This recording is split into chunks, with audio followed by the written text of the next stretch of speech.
Hello students, welcome to this new session of Python. Hope all of you are doing well. As you know, I have always been saying, but today I have put a slide for it. We are at present studying the last unit, Python and data analytics, in which there are two major topics: understanding the problem by understanding the data and predictive model building. At present, we are focusing on this particular topic, understanding the problem by understanding the data. Now, in this topic, what we have? We have several data sets, and for each data set, we are trying to put up the summary using Pandas data frame, and we are trying to visualize some graphs, box plot to check the outliers, parallel coordinates plot to understand the relationship between various attributes, and finally the heat map. So this is what we have been doing. We have done it for rock and mine data set, that is the sonar data set, as well as the Abelon data set. Today we are going to study two more data set, and if possible we are going to start with this particular unit as well. Just to let you know, the weightage is 20% as far as this unit 5 is concerned, and 20% comes to 14 marks. Now, if you have your syllabus copy, in the syllabus copy it is given 20% and 12 marks. But basically, if you try to observe your question paper, then I have the question paper in front of me over here. Just check it up. The questions each, say for example, one is total is 70 marks, that means 4 and 2 6 and 3 9 and 5 8, sorry 9 and 5 14. So basically the weightage of every main question is 14 marks. Now this is a theoretical unit, so if you prepare the theory, then you are bound to get the marks. The other units are practical units where you might have to write some coding or some other things. Okay. So last time we had studied about the Abelon problem. Now today we are going to start with one more problem, wine, TASTES. Remember, it is not TEST. TEST is different and TAST is different. Okay, test is to evaluate, TASTE is to check how well it is. That means the word TASTE is related to food. Fine. So now what you are supposed to do this time, I am going to teach you the theory part, but the practical part you have to do it by your own. And remember, for this I am not going to give you the data set, yes, but I will definitely show you how to download the data set. So let me try to go to Google Chrome. Say for example, in Google you have to search UCI machine learning repository and wine dataset, because all these datasets are taken from UCI machine learning repository. So you can get the dataset from over here. The first link that you can observe, I have opened it over here, and from here either two ways: you can download the CSV by going to the data folder, or over here you can give a CSV free download. So directly the source for the CSV file will be available, or if you recollect, by giving this path we were collecting the data in the data frame and then we were doing the processing. So yes, wine is basically banned in Gujarat, but it is a part of our study, and in other countries wine or alcohol is not banned, and they do lot of experiments on this wine as well. So fine, what you have to do is you have to download this data set and you have to try and complete the summary, complete the graphs as far as this particular data set is concerned. And the graphs are not really difficult. In fact, what you have to do is you have to import pandas, you have to import CSV if required, and you have to import matplotlib, and from this three you can easily draw all the graphs. Fine. Now let us try to understand what the problem is. Now just like we have different sandwiches and every sandwich has a different taste that is, say for example, jam sandwich is sweet taste.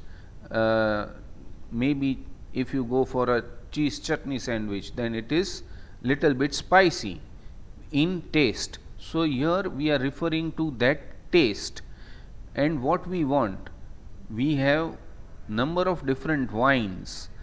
How many? Approximately 1500 red wines are there, and we want to do how well each wine tastes. Yes, it can be done by humans, but it is going to take a lot of time, and sometimes the result may not be accurate. So what we are doing, for each wine there are a number of measurements of chemical composition, including alcohol content, volatility, volatile acidity, and sulfides. So basically these are the chemical properties as far as a wine is concerned. Each wine also has a test score determined by averaging the scores given by 3 professional wine testers. That means testers are those people who try to check out what is the quality of the wine once it is prepared. Now what is our problem? It is to build a model that will incorporate the chemical measurements and predict test scores to match those given by human testers. So we want to try and match the scores given by the human testers. Basically we want to build a model that will do something similar to that the professional human beings do. Fine. So let us go ahead. Yes, as I said, first using pandas. Pandas is a module. Import pandas SPD, that is what we were doing usually in most of the programs till now. Find the summary of the data set, df.summary or df.describe you can do. Next, generate a box plot of the normalized variables so that you can visualize the outliers in the data. Now normally box plot can be done first with the raw data that you have, that is not normalized, and if you find that the data are not scaled properly, scaled in the sense like we had seen in the Abelon database, 7 to 8 attributes were in the range of 0 to 1 and the last attribute was in the range of 1 to 20, say for example. That means the scale values of the various attributes are not same, and hence we need to normalize. Now again, when we say we want to normalize the data, it can be done using standard libraries which are again not part of the syllabus, but I am telling you, sklearn.preprocessing, there are 2 standard libraries, standard scalar and mean max scalar, where you can scale the data according to what you want. But in the example that we have used, in the Abelon example, we have done using mean and standard deviation. That means we have normalized the data manually using the mean and standard deviation. You can do it in the same way as we have done in the previous example. The numeric summary and the box plot indicates numerous outlying values. That means the outliers can be easily identified.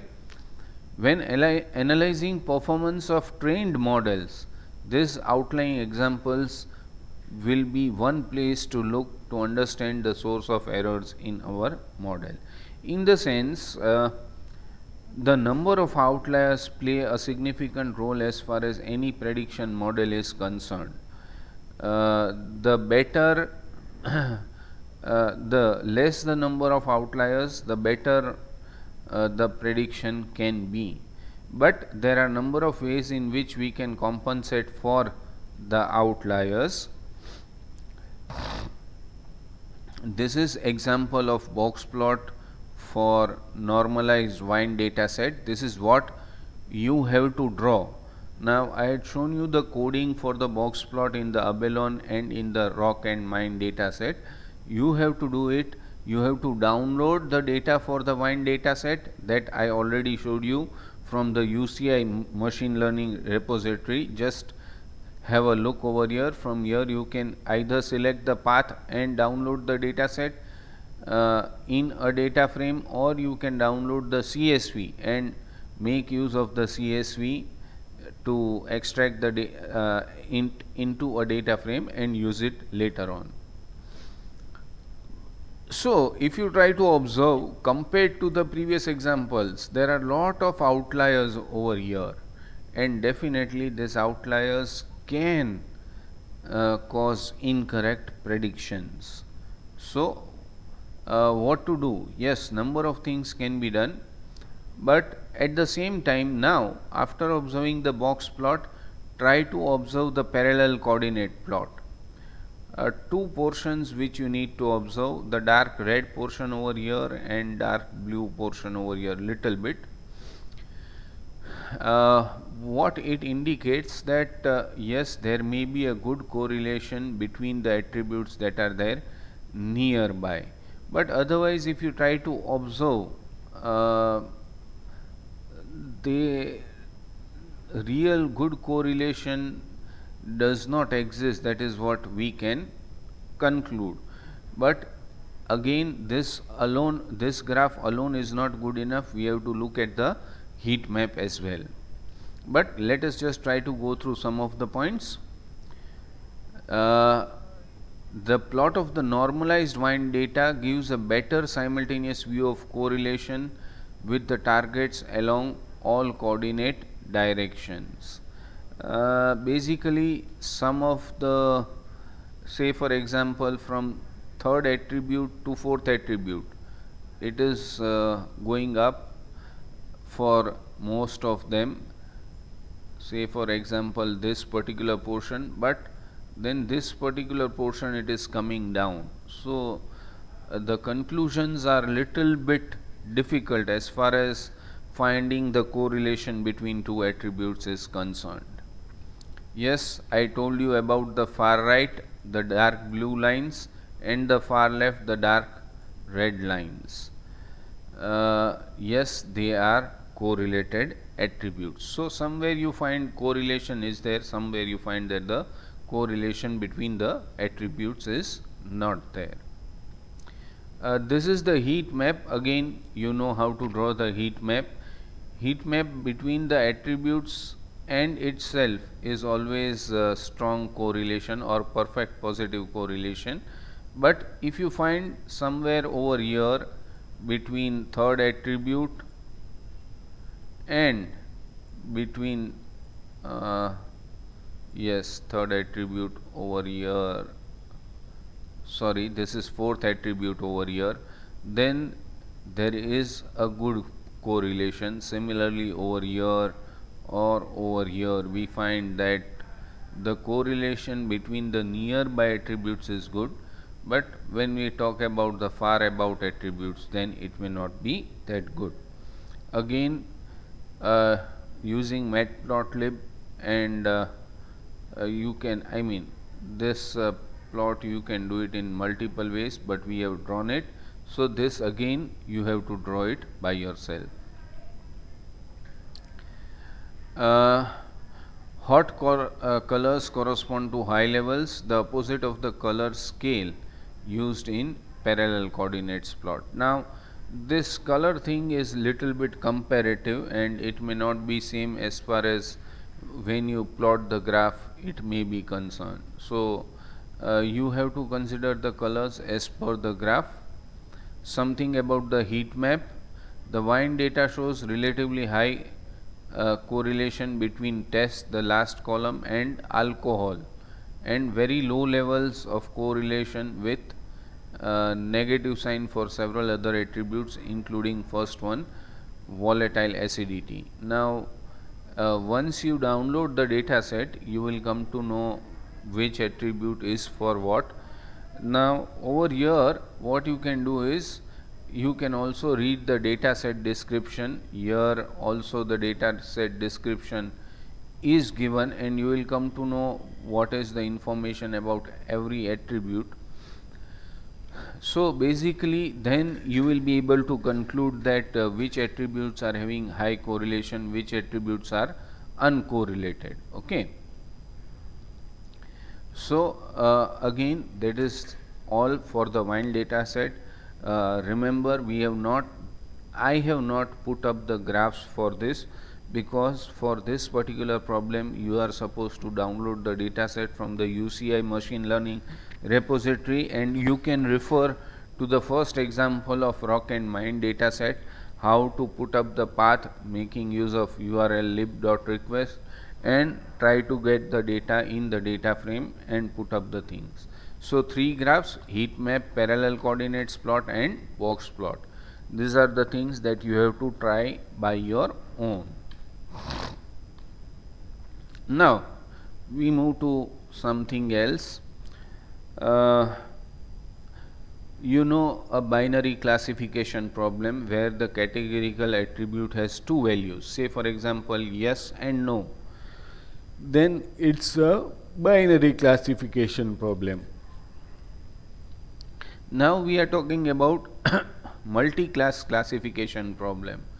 Basically, if the target attribute or the predicted attribute or the output attribute is a categorical attribute and has multiple categorical values, then this type of problems are referred to as multi-class classification problem. Once again, I repeat, say for example we are writing over here y equals x, sorry, this will not be there, I will just erase, because this basically refers to regression problem. So here we cannot write the equation, this is a classification problem. No sense of order exists among the outcomes. Yes, the sequence is not that important. Now what is this problem about? Remember, the previous problem was about the wine data set. This is again a different problem. What type of glass? Just let me explain to you. In our daily life we are using glasses of different kinds. Say for example many of us have specs, then that nowadays contains fiber. Previously it was containing glass.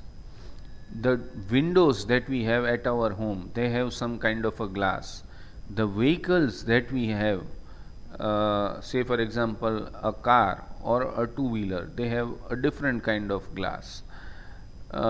Say for example the mirror that you use to just get ready, that is again a different kind of glass. So basically, say for example glass containers where you put in water or milk and you try to take some intake, that is again a different kind of glass. So basically, why we are interested in understanding the type of glass? This is basically from the forensic point of view. That is, basically we are taking a case study where assume that some crime has happened and we have glass particles.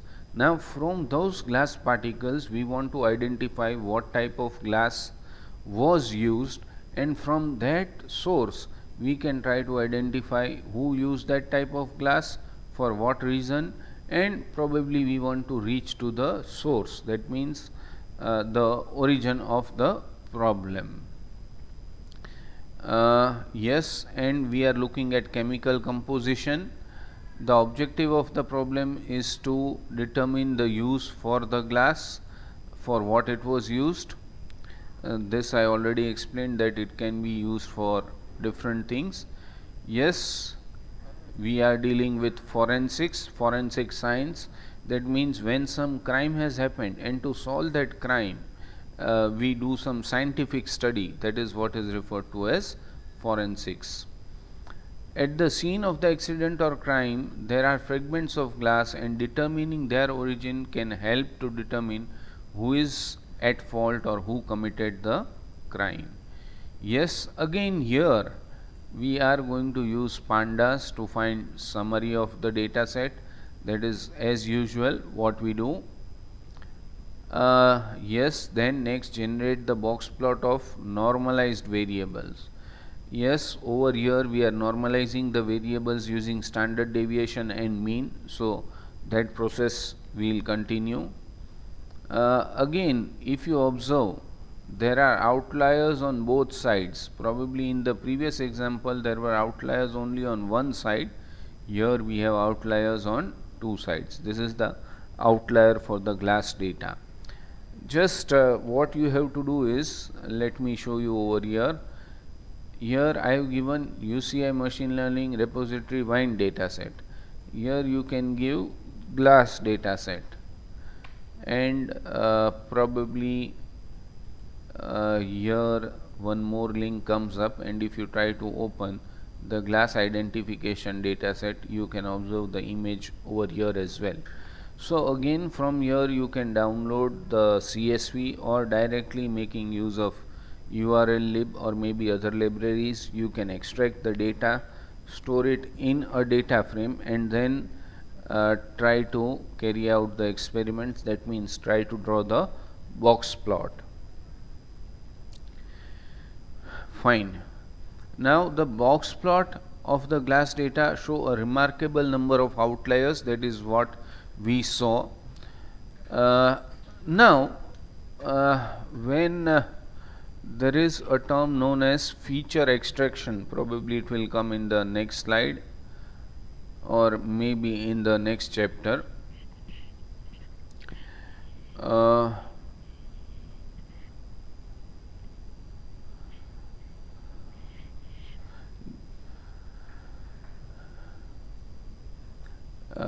Yes, we have more number of outliers compared to the previous problem. Now what are some of the features? Yes, it's a classification problem because we want to classify the type of glass. Another unique feature of this glass data is that it is unbalanced. Why it is unbalanced? Now for this you will have to study the CSV after giving the column headings. What happens is, the number of examples of each class runs from 76 for the most populous to 9 for the least populous.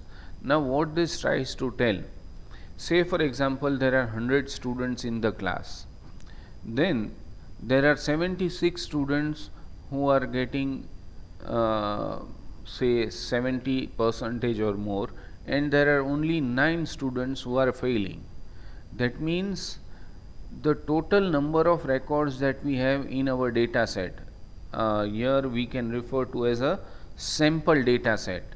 For one particular sample, that is for students scoring more than 70%, we have a lot of records, whereas for students failing we have very few records. Ideally the number of records for each category in a categorical problem must be the same, then it makes our task easier in the sense to solve the problem. So the number of examples of each class runs from 76 to 9. So that is why it makes the problem little bit unbalanced. and definitely it will be dominated by this. One of the ways to manage this is to add few more records where the least populous class is there and to remove some records from here, then little bit of balance can be obtained. And as you can see, the dark color is dominated, dark blue. So you can try to observe that this is the parallel coordinate for the glass data. Once you get the data, definitely you can draw the box plot and you can also draw the parallel coordinate plot. So you can do this. Let us try to get some idea from this.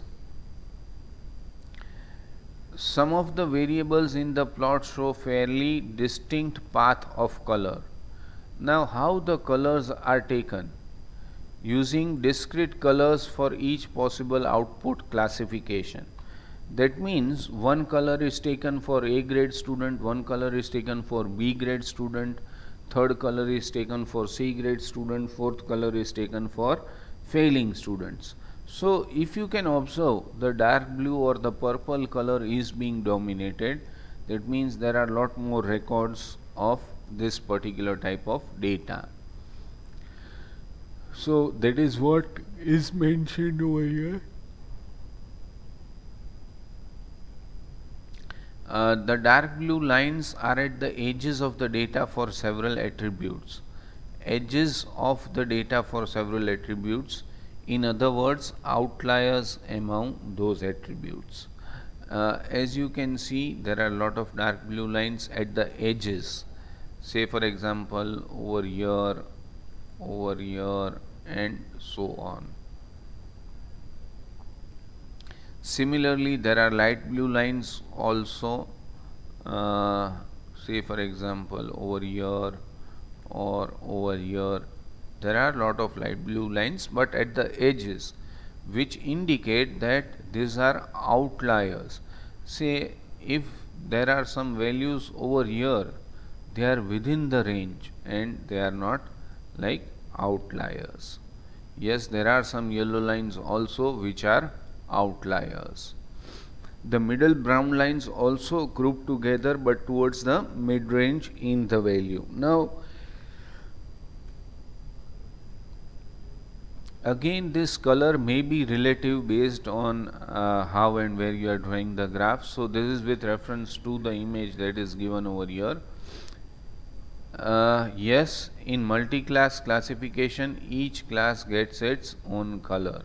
Then only the purpose is solved. So this particular characteristic you will have to be careful. Remember, in one of the graphs when we were doing the parallel coordinates, we had given colors for different lines. So here when you download the data set and try to draw the graph, you have to be careful that you are taking proper colors for the data set. Okay. Finally, we have the heat map over here. Again, perfect positive correlation between the same attribute. The nearby attributes have got positive correlation, but the other attributes are not that correlated. Yes, low correlation between attributes. That means they are independent of one another. The attributes are independent of one another. Yes, in one way it is good, but one way it is not good. The targets are not included in the correlation map because of the problem, because it takes one of several discrete values. Basically, it's a categorical attribute. Okay. So again, you have to draw a heat map for this. In the sense, now what you have got two problems. One is the wine data set and another is the glass data set. For both of them, you have to collect the data from the machine learning repository, download the data, summarize the data using pandas data frame and draw three graphs. Box plot for normalized data using mean and standard deviation, identify the outliers, then you have the parallel coordinates plot, and finally you have the heat map. So based on these three visualization techniques, you can do lot of analytics and try to conclude number of things. Now let us just go back from where I had started today. Yes, this particular portion, understanding problem by understanding data, is over. Basically, we have studied 4 case studies and 4 or 5 different ways of visualizing, apart from the 3 graphs that we studied recently: box plot, parallel coordinate plot, and heat map. We have also studied scatter diagram, we have also studied quantile plot. So various techniques are there to analyze the data based on how it is being represented graphically. Now we are going to start with this second part of unit 5, that is predictive model building, balancing performance, complexity and the big data.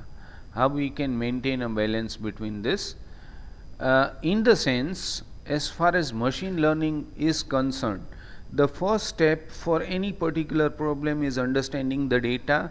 The second is building the model, because once the model is built, based on the model we can do prediction for the future data set. Okay, so now we are going to study what is known as model building. So let us start with it and let us try to study few basics. Predictive model building, the textbook, the PDF, I have already passed it on to you, and within this the first unit and the second unit are given in 2 different chapters. You can just try to refer to it. The goal of selecting and fitting a predictive algorithm is to achieve the best possible performance. Now, what is meaning of best possible performance? The meaning is that you want to do best possible prediction for the new set of values that are being generated based on the old set of values that you have.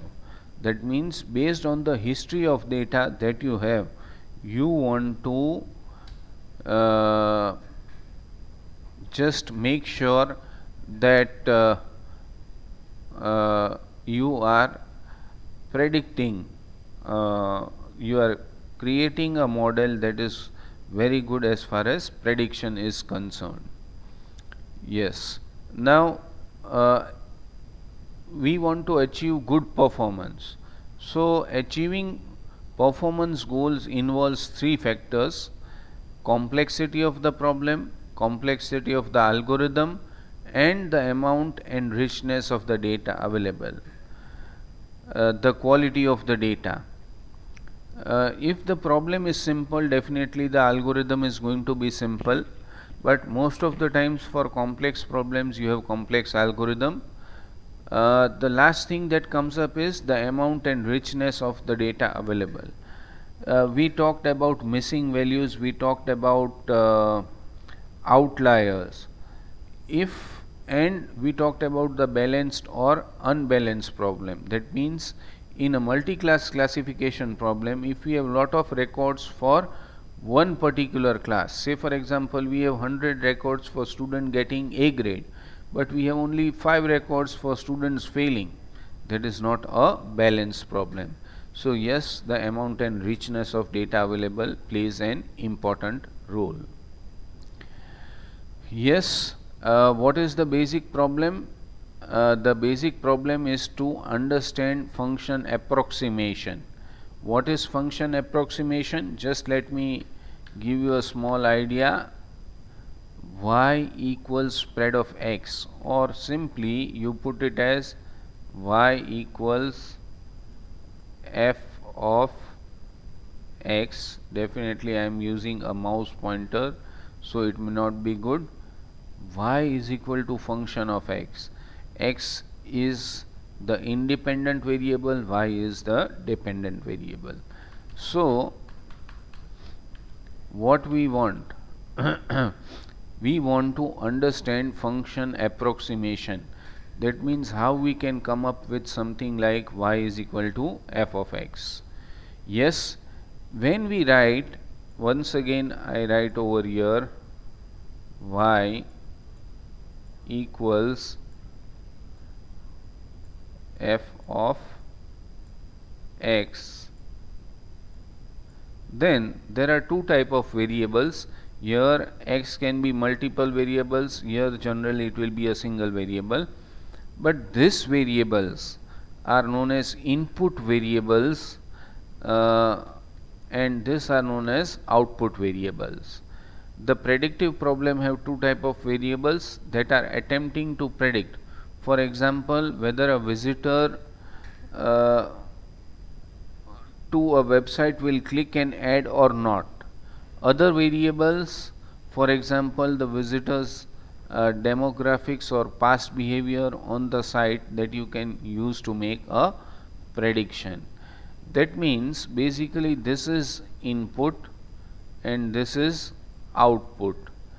So these are the independent variables, these are the dependent variables. Problem of this type are known as function approximation problems, because the goal is to construct a model generating predictions of the first of this as a function of the second.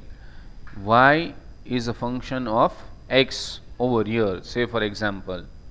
In a function approximation problem, designer starts with a collection of historical examples for which the answer is already known. That means based on the value of x, you already know the value of y, and from there you start building the function or start building the algorithm. Yes, the variable being predicted is referred to by different names such as target, label or outcome. So y can be referred to as target, label or outcome. The variable being used to make the prediction is known as predictor, regressor, features and attributes. In fact, the last two names are more common, features or attributes. Based on the features and attributes, you do the prediction. Now, sometimes what happens, if you try to recollect the rock and mine data set, there were almost 60 to 61 columns as far as the features were concerned, as far as the input data set is concerned. Now, when you include all those variables or all those attributes as features, then it becomes difficult. I don't say it is impossible, but difficult to make the function that we have seen over here because of the number of columns that are involved. So, what we do is we do something known as feature engineering. In the sense, out of the 60 columns, we try to identify on which columns the output is going to be dependent on. So that is basically referred to as feature engineering. Yes, data cleaning and feature engineering take 80 to 90% of data scientists' time. That is absolutely true. And number of times we had discussed one more problem of missing data. If missing data is there, then that creates more sort of a problem. So next time we'll try to continue with this particular part, that is how we can come up to a function which is going to be useful in predicting the output. But right now we end this particular session by doing a quick recap. We have studied two data sets today, the wine data set and the glass data set. Now remember, for both wine and glass data set, you can download the data from the UCI machine learning repository by giving proper keywords in Google search, and you have to come up with three plots: box plot, parallel coordinates plot, this is the box plot, parallel coordinates plot and the heat map. With this, we have completed the first part of the last unit, that is understanding the problem by understanding data. Now we are into predictive model building.